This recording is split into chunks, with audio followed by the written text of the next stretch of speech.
Marahil, ay marami ang nakakakilala sa kanya, dahil sa mga pagganap niya sa mga Filipino horror movies. Siya lamang ang sa isang Filipino actress, na madalas kunin, upang gampanan ang isang papel sa mga pelikulang horror. Kaya naman, dahil sa husay niya sa mga pagganap niya sa mga nakakatakot na pelikula, ay tinagurian siyang Queen of Filipino Horror Movies. Subalit, bagamat nakikilala natin siya bilang isang magaling na artista, ay hindi naman natin nalalaman ang tungkol sa buhay at pagkatao niya, sa totoong buhay. Ito mga lods, ang magiging topic ko ngayon. Kung gusto nyo ng ganitong klaseng content, mangyaring pindutin lamang ang subscribe button, at i-click na rin ang notification bell, para lagi kayong updated sa mga susunod kong videos. Halika't, alamin natin ang kwento ng buhay, at naging sanhi ng kamatayan, ng isang magaling na artista. Pero bago ang lahat, ay isang maikling intro muna tayo.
Si Lilia B. Contepay, ay isang Filipina actress, at dating guro.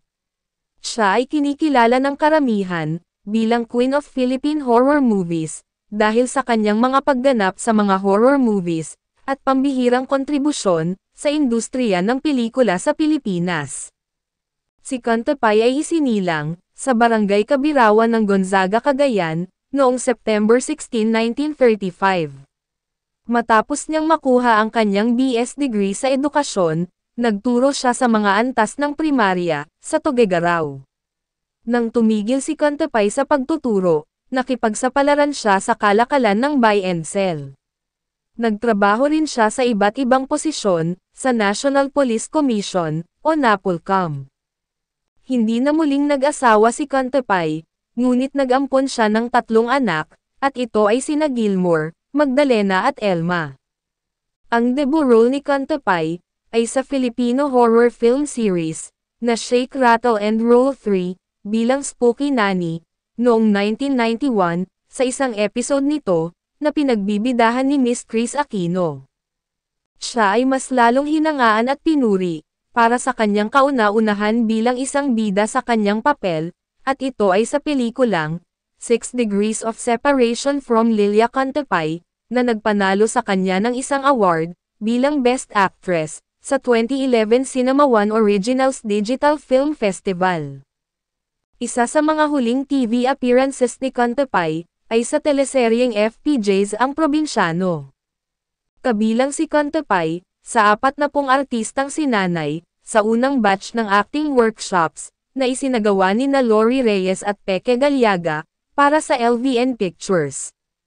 At sa sumunod na taon, ay muling kinuha siya, upang gumanap sa isang karakter, na kinilala bilang isang aswang, isang papel, na kalaunan ay matypecast siya sa maraming sumunod na paglabas sa pelikula, at ang mga ito ang nagbigay sa kanya ng titulong, Queen of Philippine Horror Movies. Pagkamatay niya, ay sinabi ng isang film critic, na nag-assess sa top 5 performances ng career ni Contepay, na sa kanyang role para sa 1992 film, na Aswang. Noong 2009, lumabas si Contepay bilang albularyo, sa afternoon TV series ng ABS-CBN, na Precious Hearts Romances Presents, Bad Brothers. Itinampok din siya, sa Kapuso Mo Jessica Soho 2009 Halloween Special. Lumabas naman siya bilang Rosana, isang papel na ibinahagi niya kay Maricar Reyes, sa Midnight DJ episode na pinamagatang, Kwentas ng Mangkukulam. Si Kantepay ay nakast din bilang Miley Cyrus, sa spoof ng party sa music video, ng Loco Moco High.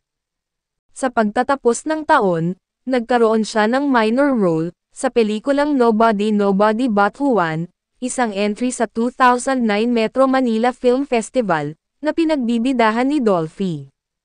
Noong 2010, gumanap si Kantepay bilang isang matandang babae, sa TV series na, The Last Prince, na pinagbibidahan ni Geoff Eigenman, Alger Abrenica at Chris Bernal.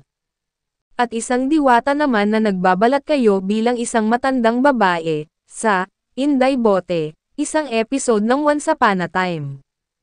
Nang sumunod na taon, gumanap naman siya bilang Upeng, sa mini-series na, Sa Ngalan ng Ina, ang unang handog ng TV5 miniserye series, sa huling bahagi ng 2011. Ginampanan din ni Kantepay, ang isang kathang-isip na bersyon ng kanyang sarili, sa Malayang mockumentary, na 6 Degrees of Separation from Lilia Kantepay, na inilarawan, bilang isang mapait na kathang-isip na salaysay sa buhay ni Kantepay, bilang isang Philippine showbiz extra, isang entry sa 2011 Cinema One Originals, na idinirehe ni Antoinette H. Hadaune. Ang pelikula ay nanalo ng 6 na parangal, sa 2011 Cinema One Originals Digital Film Festival, kabilang ang isang Best Actress Award, para kay Kantepay. Ilan pa sa mga pelikulang ginawa ni Lilia Kantepay, ay ang mga sumusunod. Shake Rattle and Roll 4, noong 1992. The Fatima Buan Story, noong 1994, na pinagbibidahan ni Miss Chris Aquino. Shake Rattle and Roll 5, noong 1994. Darna the Return, noong 1994 pa rin, na pinagbibidahan naman ni Anjanette Agbayari. Sa Piling ng Aswang, noong 1999, na pinagbibidahan naman ni Maricel Soriano at Manilyn Reynes. Scaregivers, noong 2008, na pinagbibidahan ni Jose Manalo at Wally Bayola. At, Amalanhig, The Vampire Chronicles, na ipinalabas noong 2017, at pinagbibidahan naman ni Sanya Lopez, Jericho Estregan at Lian Valentin.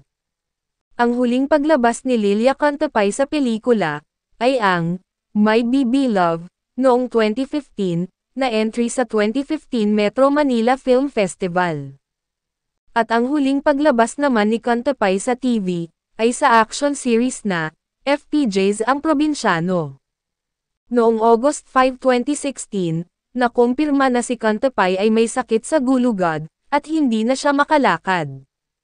Humingi siya ng tulong sa kanyang mga kaibigan, at kasamahan sa industriya ng pelikula, upang makalikom ng pera, para sa kanyang pagpapagamot.